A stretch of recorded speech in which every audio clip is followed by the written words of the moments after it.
नमस्कार दोस्तों, क्या आप कॉन्केव एंड कॉन्वेक्स मिरर के इमेज फॉर्मेशन से परेशान हैं कि किस तरह से इसे सिर्फ 5 मिनट्स में रिवीजन किया जाए और किस तरह से ये सारे ही ऑब्जेक्ट्स पोजीशन के हिसाब से इमेज पोजीशन भी आपको मिलता है। क्या होता है नेचर, क्या होता है इसका साइज, इस वीडियो में एंड तक बने रहिए और सारी ही चीज़ें एकदम क्विक फॉर्मेट रिवीजन में आपको सारी चीज़ें समझ आ जाएगी। नमस्कार दोस्तों, मैं हूं आपका दोस्त स्मित उपाध्याय और फिर एक बार आपका स्वागत है आत्मनिर्भर चैनल मैनेज बाय पीएमसीआई में। आज की वीडियो में मैंने ऑलरेडी आप लोगों को जो आगे टर्मिनोलॉजीज पढ़ाई हुई है कॉन्केव एंड कॉन्वेक्स मिरर की, तो आज मैं आपको पढ़ाने वाला हूं इमेज फॉर्मेशन के बारे में। इमेज फॉर्मेशन एग्जाम का बहुत ही इंपॉर्टेंट एक टॉपिक है कि जिसके अंदर आपको ये पूछा जा सकता है कि अगर ऑब्जेक्ट का पोजीशन किसी स्पेसिफिक जगह पर है तो इमेज कहां पर मिलेगा, उसका साइज कैसा होगा या तो उसका नेचर कैसा होगा। इमेज फॉर्मेशन वैसे तो एक प्रैक्टिकल सब्जेक्ट है, लेकिन यहां पर उसे एक्सपेरिमेंटल नहीं बल्कि थियरी एंड डायग्राम्स के फॉर्मेट में दिया गया है। इस वीडियो में मैं कई सारे क्वेश्चंस के बारे में भी डिस्कस करूंगा जो लास्ट ईयर प्रीवियस बोर्ड के हैं। So without wasting time let's move towards the today's video. So शुरू करते हैं दोस्तों आज इमेज फॉर्मेशन के बारे में। सबसे पहले मैं आप लोगों से कहना चाहूँगा कि इमेज फॉर्मेशन जो है, जैसे कि ये सुनाई पड़ता है इमेज फॉर्मेशन यानी कि इमेज का बनना, बिल्कुल वैसा ही ये कुछ टॉपिक है। इमेज फॉर्मेशन आज हम लोग सीखने वाले हैं दोस्तों मिरर्स के अंदर। जी हाँ, आज हम सीखने वाले हैं मिरर्स के अंदर किस तरह से इमेज फॉर्मेशन बनने वाला है। आप सब तो वैसे जानते हैं कि मिरर्स आर ऑफ 2 टाइप्स। सबसे पहले मैं बात कर लेना चाहूँगा यहाँ पर कॉनकेव मिरर की और दूसरा हो जाएगा कॉन्वेक्स मिरर की। इससे पहले अगर आप लोगों ने टर्मिनोलॉजी वाली मेरी वीडियो नहीं देखी है तो प्लीज़ जाके पहले उसे देख लीजिए कि कौन सी टर्मिनोलॉजीज इमेज फॉर्मेशन के लिए इंपॉर्टेंट होती है, वो आपको समझ होना बहुत ही ज़्यादा ज़रूरी है। तो इमेज फॉर्मेशन में 2 मिरर्स हैं, कॉन्केव एंड कॉन्वेक्स, इन दोनों के अंदर इमेज का फॉर्मेशन कैसे होगा उसके लिए कुछ 4 चीज़ें हमें सीखनी पड़ती है। सबसे पहले आपको सीखना होगा पोजीशन ऑफ ऑब्जेक्ट। सेकेंड चीज़ आपको समझना होगा इमेज पोजीशन, या फिर आप इसे लिख सकते हैं पोजीशन ऑफ इमेज, कोई फर्क नहीं पड़ता। तीसरी चीज इमेज फॉर्मेशन में आपको पता होना चाहिए उसका size. And the fourth thing will be your nature of image.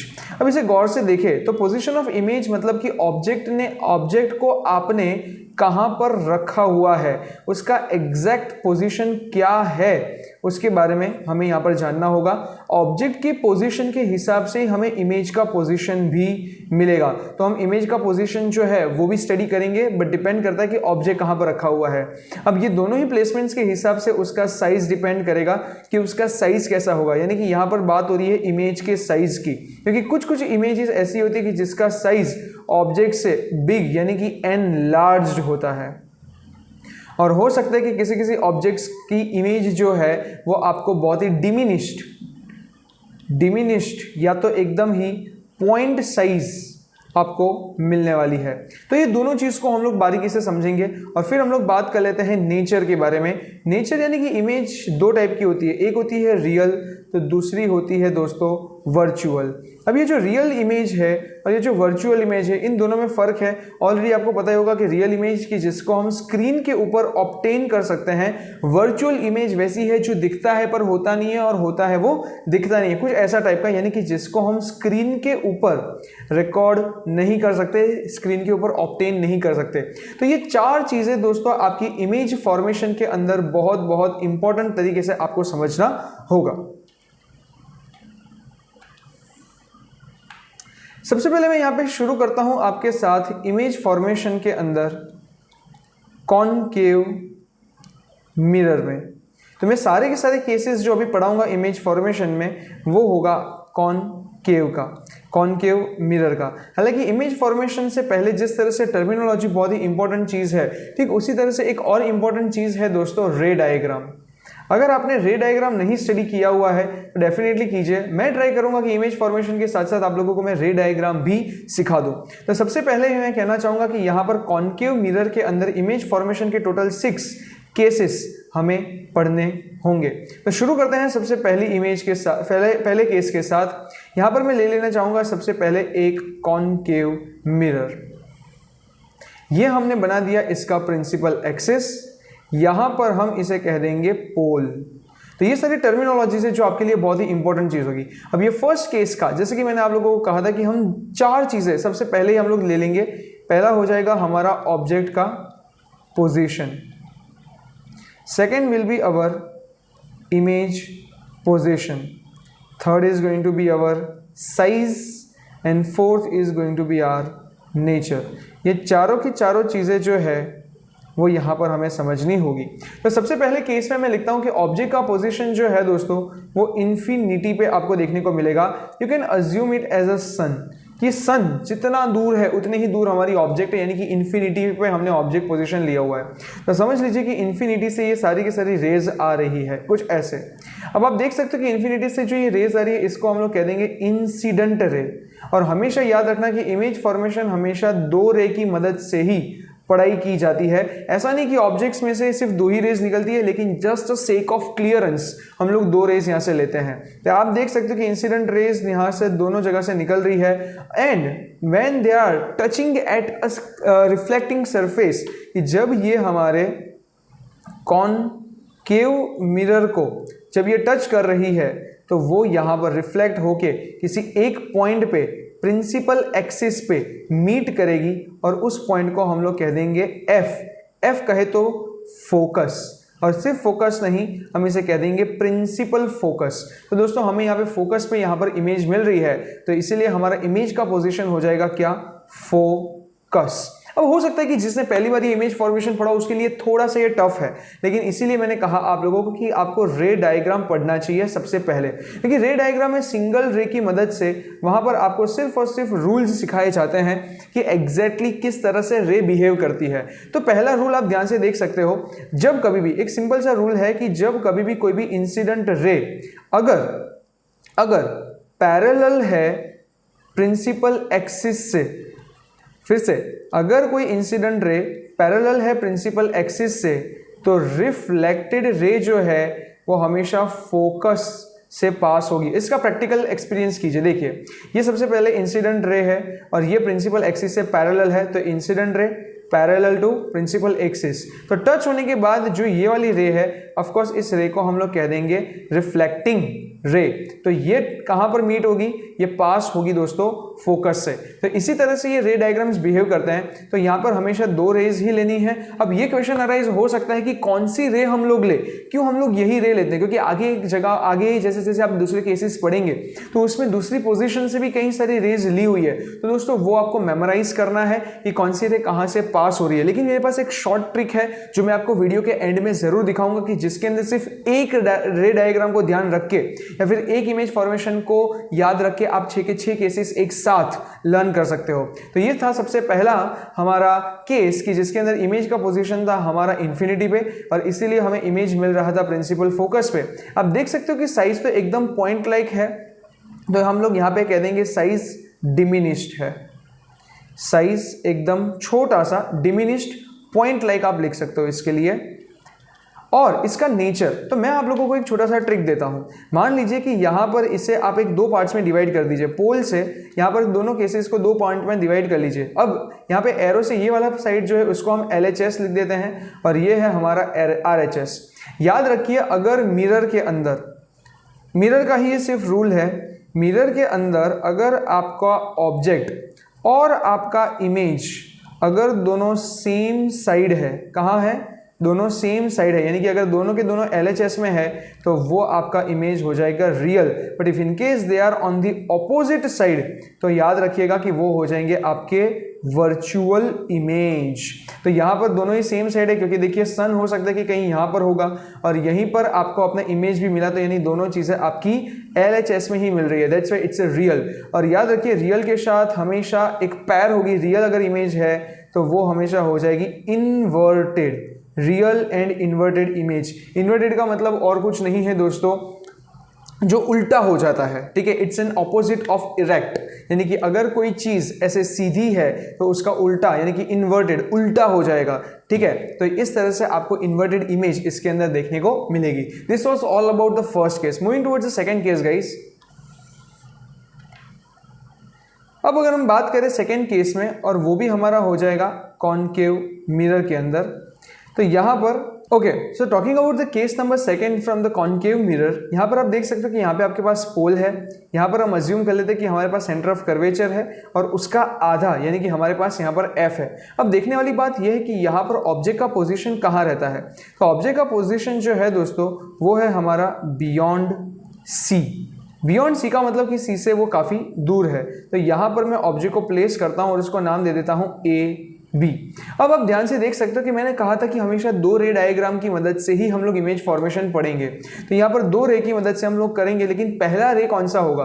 तो पहला रे जो है वो हमेशा पैरेलल टू प्रिंसिपल एक्सिस है। याद कीजिए कुछ देर पहले ही मैंने आपको रूल सिखाया कि अगर आपका कोई भी इंसिडेंट रे अगर पैरेलल है प्रिंसिपल एक्सिस से, तो रिफ्लेक्टिंग रे कहाँ से पास होगा? रिफ्लेक्टिंग रे पास होगा दोस्तों फोकस से। तो आप देख सकते हो कि यहाँ पर ये हमारा parallel to principal axis and it will pass from focus. तो यहाँ पर ये हमारा जो रे है वो फोकस से पास हो रहा है। So this is how the रे has pass from the focus. चलिए एक रे की कहानी तो हो गई, अब दूसरी रे की कहानी समझते हैं। दूसरी रे का रूल बहुत ही सिंपल है। अगर कोई रे सी से पास होता है, सी यानी कि सेंटर ऑफ कर्वेचर। अब आप सोच रहे होंगे कि सर ये कहाँ आया? तो दोस्तों ये रे डायग्राम का जैसे रूल नंबर 1 था, वैसे ही यहाँ पर रूल नंबर 2 है। रूल नंबर 2 में इतना ही कहा गया है कि अगर कोई इंसिडेंट रे सी यानी कि सेंटर ऑफ कर्वेचर से पास होती है, तो रिफ्लेक्टेड रे जो है वो भी वहीं से पास होती है। यानी कि ये अगर यहाँ से इस तरह से जा रही है तो रिफ्लेक्ट भी उसी डायरेक्शन में वापस करेगी। लेकिन आप सोच रहे होंगे कि तो फिर इमेज तो हमारा एफ पे बना। जी नहीं, इमेज हमेशा वहीं बनता है जब दो रिफ्लेक्टिंग सरफेस मीट करते हैं। जब दो रिफ्लेक्टिंग सरफेस कहीं पर भी मीट करेंगे तो उसे हम लोग कहेंगे कि वहीं पर बन रही है हमारी इमेज। तो यहाँ पर मैं इमेज को बोल दूंगा ए डैश बी डैश। अब ध्यान से देखिए, मैंने थोड़ी देर पहले आप लोगों को इन्वर्टेड का मतलब समझाया। आप देख रहे हो कि इमेज यहाँ पर सीधा है और यहाँ पर ए डैश बी डैश में देखो मैंने उल्टा एरो बनाया। बिकॉज पहली ही चीज़ ये है कि ये दोनों के दोनों ऑब्जेक्ट और इमेज दोनों LHS में ही है। तो जाहिर सी बात है कि इसका नेचर कैसा होगा? रियल। लेकिन रियल के साथ हमेशा कौन रहेगा? तो उसका आंसर हो गया आपका दोस्तों इन्वर्टेड। चलिए इतनी तो समझ आ गई हमें, लेकिन इमेज पोजीशन कहाँ है? आप देख सकते हैं कि इमेज हमारा C और F के बीच में है। तो हम लिखेंगे बिटवीन C एंड F। और साइज आप देख रहे हो कि ऑब्जेक्ट से काफ़ी छोटा है, तो हम लोग यहाँ पे लिख देंगे स्मॉल देन ऑब्जेक्ट या फिर स्मॉलर देन ऑब्जेक्ट। तो ये था दोस्तों हमारा case number 2। Okay guys, so talking about the case number 3 from the concave mirror. अब इसके अंदर हमें देखना है कि ऑब्जेक्ट का पोजीशन कहाँ पर है। ऑब्जेक्ट का पोजीशन मैं यहाँ पर ले रहा हूँ C। हमारा जो ऑब्जेक्ट का पोजीशन है दोस्तों वो C के ऊपर है। अब यहाँ पर ऑब्जेक्ट अगर मैंने C पे रखा हुआ है तो पहला रे कहाँ से पास होगा? तो जाहिर सी बात है कि जैसे हम हमेशा लेते हैं parallel to principal axis and passing from focus. तो यहाँ पर ये रे सीधी हमारी फोकस से ही पास हो जाएगी। तो यहाँ से हमारी रे सीधी फोकस से पास हो रही है। लेकिन ये फर्स्ट रे तो इस तरह से पास हो गई, लेकिन दूसरी रे कहाँ से पास होगी? अब यहीं पर हमें सीखना है रे डायग्राम का रूल नंबर 3। रूल नंबर 3 ये कहता है, अगर आप फर्स्ट रूल को ध्यान से याद करोगे तो थर्ड रूल उसका टोटली इनवर्स है। यानी कि उसमें कहा था कि if incident ray is parallel to principal axis then it will pass from focus. लेकिन ये उल्टा कहता है, ये कहता है if incident ray is passing from focus, अगर आपका इंसिडेंट रे फोकस से पास कर रहा है तो जो रिफ्लेक्टेड रे है वो दोस्तों पास करेगा पैरेलल टू प्रिंसिपल एक्सिस। जी हाँ, ये टोटली उससे डिफरेंट है। तो देखिए प्रैक्टिकल करके देखते हैं। ये हमारा हो गया सीधा रे, इंसिडेंट रे कहाँ से पास? ये हमारा पास हो गया फोकस से। लेकिन अब मैं इसको लेके जा रहा हूं तो मेरा डायग्राम थोड़ा सा अनएडजस्टेबल हो चुका है, लेकिन आई थिंक कि आप लोग समझ सकते हो। इसका इमेज जो बनेगा वो इमेज एग्जैक्टली हमारा बनेगा सी के ऊपर, यानी कि इमेज हमारी बिल्कुल ऐसे जाएगी, यानी कि ये दोनों रेस कुछ इस तरह से मीट करेगी। सो what we are going to learn from this? We are going to learn that object position, if it was at C, the image position will also be at a C. जी हाँ, थोड़ी देर पहले आप लोगों ने रे diagram में भी कुछ ऐसा पढ़ा कि अगर आपका इंसिडेंट रे C से पास हो रहा है तो रिफ्लेक्टेड रे भी C से पास होगा। यहाँ पर भी ऐसा ही है कि ऑब्जेक्ट का पोजीशन अगर C है तो इमेज पोजीशन भी कहाँ पर रहेगा? C पे। लेकिन फर्क है थोड़ा सा, किस चीज का? तो देखिए दोनों के दोनों LHS में है, that's why we will consider it as a real image. तो इसका इमेज हो जाएगा हमारा रियल, लेकिन आप देख सकते हो कि ऑब्जेक्ट ऊपर है, इमेज हमारा नीचे है, इसलिए हम इसे ले लेंगे इन्वर्टेड। और साइज देखो तो जरा, दोनों का ऑलमोस्ट सेम है, ऑलमोस्ट नहीं बल्कि 110% सेम है। तो image object position at C, image position is also at C, size है स्मॉल और नेचर हमारा real and inverted guys. So talking about the case number 4 guys, इसके अंदर अब हमारा ऑब्जेक्ट पोजीशन क्या है? तो ऑब्जेक्ट को मैं प्लेस करने वाला हूं बिटवीन सी एंड एफ। तो मुझे लिखना होगा object position between C and F. अब यहां पर हम कौन सी रे लेंगे? तो जैसे कि हम हमेशा करते हैं, फर्स्ट रे तो हमारी parallel to principal axis and reflected ray will pass from focus. जी हाँ, वो रे इसके अंदर भी सेम ही रहने वाली है। तो इंसिडेंट रे आप देख सकते हो वो पैरेलल प्रिंसिपल एक्सिस से और रिफ्लेक्टेड रे जो है वो फोकस से पास हो रही है।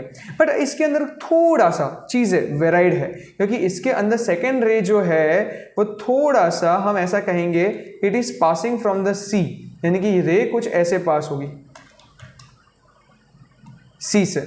और आप देख रहे हो कि मैं इसको ट्राई कर रहा हूं दोनों का इंटरसेक्ट करने की कहीं पर, लेकिन यहां पर हो नहीं रही है। बट सपोज कीजिए कि अगर इसी चीज को मैं थोड़ा सा और आगे लेके जाऊं, लाइक समथिंग लाइक दिस, कुछ इस तरह से, और इस रे को मैं यहां से कुछ थोड़ा सा इधर लेके जाऊं, तो यहां पर डेफिनेटली एक पॉइंट पे ये दोनों रेज जरूर मिल जाएगी। It means that we will get a big image. So what is the image position? Image position is beyond C. हमें जो इमेज मिलेगा दोस्तों वो हमें मिलेगा बियॉन्ड सी। नेचर कैसा इसका है? तो नेचर इसका होगा ऑफकोर्स रियल, लेकिन रियल के साथ हो जाएगा हमारा ये इन्वर्टेड। और साइज इसका कैसा होगा? तो आप देख ही सकते हो ये काफी enlarged है। So this was all about the case number 4 guys। इसके अंदर रे डायग्राम में हमने वही दोनों रेस का यूज किया है कि एक पैरेलल टू प्रिंसिपल एक्सिस है तो पासिंग फ्रॉम फोकस है, और दूसरा रेस सी से पास हो रहा है तो रिफ्लेक्ट भी उसी डायरेक्शन में कर रहा है। Okay guys, now talking about the case number 5 from the concave mirror. यहाँ पर अब हम ऑब्जेक्ट को रखने वाले हैं एफ के ऊपर, यानी कि अब हमारा ऑब्जेक्ट फोकस पे है। तो इसमें भी सबसे पहले हम लोग देखेंगे कि फर्स्ट रे कहाँ से पास होगी। तो फर्स्ट रे जो है वो है हमारा parallel to principal axis and passing from focus. जी हाँ, हमारा फर्स्ट रे जो है ये फोकस से ही पास होने वाला है। तो मैं इसको थोड़ा सा एडजस्ट करते हुए यहाँ पर इस तरह से, और सेकेंड रे जो हमारा है वो ऐसा लग रहा है कि हमारा सी से ही पास होगा, बट ये बहुत नज़दीक के पॉइंट पे कहीं मीट नहीं करने वाला है। ये नज़दीक के पॉइंट पे मीट नहीं करेगा, ये बहुत आगे जाके, यानी कि हम कह सकते हैं कि ये बहुत फार पॉइंट पे जाके ये मीट करेगा। It means that object position तो हम लिख देंगे एट फोकस, जिसे हम कैपिटल एफ से सिंबलाइज करते हैं, बट इमेज पोजीशन जो है वो हमें लिखनी पड़ेगी इन्फिनिटी पे, इन्फिनिटी, यानी कि बहुत दूर जाके हमें ये मिलेगा। इसका नेचर अब आप ही बता दीजिए, इसका नेचर ऑफकोर्स कैसा हो जाएगा? रियल के साथ साथ ये होगी इन्वर्टेड, और साइज ऑफकोर्स इसका एनलार्ज्ड। ओके, तो ये काफ़ी बड़ी इमेज आपको मिलने वाली है। तो इस टाइप की इमेजेस जो है दोस्तों ये काफ़ी ह्यूज अमाउंट में, अगर बड़ी इमेजेस चाहिए तो इस टाइप का यहाँ पर object position and image position लिया जाता है। अगर बात करें इसमें भी रे डायग्राम में, तो इसमें भी सेम चीज़ है। First ray was parallel to principal axis and passing from focus, और दूसरा रे जो है वो सी से पास हो रहा था और सी में ही रिफ्लेक्ट हो गया। तो इसमें नथिंग न्यू, सेम ही रे डायग्राम्स के फॉर्मूलाज हमने यूज किए हुए हैं। So guys, now talking about the object position in the case number 6 from the concave mirror, इसमें थोड़ा सा ये केस काफ़ी यूनिक है। मतलब हम ये कह सकते हैं कि ये सबसे यूनिक केस है, क्योंकि ज़्यादातर एग्जाम्स में यही केस पूछा गया है। अब जैसे मैं बताया था कि मैं आपको क्वेश्चंस कैसे पूछे जाएंगे वो भी मैं आपको बताऊंगा। तो दोस्तों ये आपको क्वेश्चन में सिर्फ इतना ही बोला जाएगा, which case from the concave mirror has the object position between F and P. Okay, and draw the complete diagram along with its image position, nature and size. इस टाइप का क्वेश्चन आ सकता है। इन शॉर्ट आपको object position दिया होगा between F and P, यानी कि principal focus और पोल के बीच में आपका ऑब्जेक्ट यहाँ पर कहीं पर भी हो सकता है। तो ये आपका हो गया AB। अब यहाँ पर ध्यान से देखें तो किस तरह से इसका इमेज फॉर्मेशन होगा, ये यूनिक केस है। अब यहाँ पर सबसे पहले तो जो हमारा रे डायग्राम होगा, ये जो रे डायग्राम है वो यहाँ पर सीधे पोल से पास होगा और कुछ इस तरह से ये बियॉन्ड जाएगा लाइक दिस। तो आप देख सकते हो कि यहाँ पर इंसिडेंट रे जो है और यहाँ पर इस तरह से ये रिफ्लेक्टेड रे हो चुका है। यहाँ पर ये बिहेव कर रहा है लॉ ऑफ रिफ्लेक्शन गाइस, ये हमारा लॉ ऑफ रिफ्लेक्शन हो जाएगा। तो यहाँ पर ये इंसिडेंट रे था और ये वाला हमारा रिफ्लेक्टेड रे। बट ये तो कहानी होगी फर्स्ट रे की। Now what about the second रे?